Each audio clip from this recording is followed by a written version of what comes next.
ED मार्फत होणाऱ्या चौकशीला आपण कधी तयार आहोत, मात्र ही चौकशी निष्पक्ष व्हायला हवी असं आवाहन माजी उपमुख्यमंत्री अजित पवार यांनी केलं। आतापर्यंत झालेल्या चौकशीला आपण योग्य ते सहकार्य केलं असून सर्व प्रश्नांची उत्तरे दिली असल्याचं अजित पवार म्हणाले। साताऱ्यात आयोजित पत्रकार परिषदेत ते बोलत होते।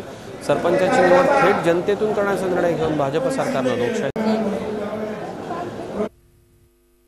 पाठीमागच्याच काळामध्ये ज्यावेळेस त्यांचं सरकार आलं त्यावेळेस त्यांच्या सरकारने चौकशा सुरू केलेल्या आहेत आणि त्याच काळामध्ये आम्ही शब्द त्याच्याबद्दलचं उत्तर दिलेलं आहे की चौकशी करत असताना त्या चौकशी करणाऱ्यांना जी काही सहकार्य करायचं असतं, उत्तरं द्यायची असतात त्या कारण कायदा सगळ्यांना सारखा आहे, नियम सगळ्यांना सारखा आहे, त्याच्या संदर्भामध्ये त्याला उत्तरं देणं आणि त्या चौकशीच्या बद्दलची वस्तुस्थिती लोकांच्या समोर लवकरात लवकर येणं हेच सरकारचं काम आहे आणि इन्क्वायरी माझी होती म्हणून माझंही तेच काम।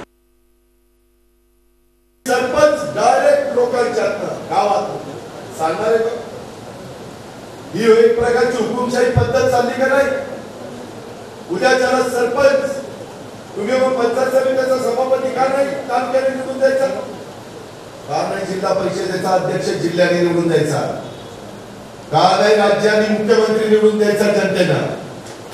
का नाही देशातल्या 125 कोटी जनतेने देशाचा पंतप्रधान निवडून द्यायचा? झी 24 तास रहा एक पाऊल पुढे।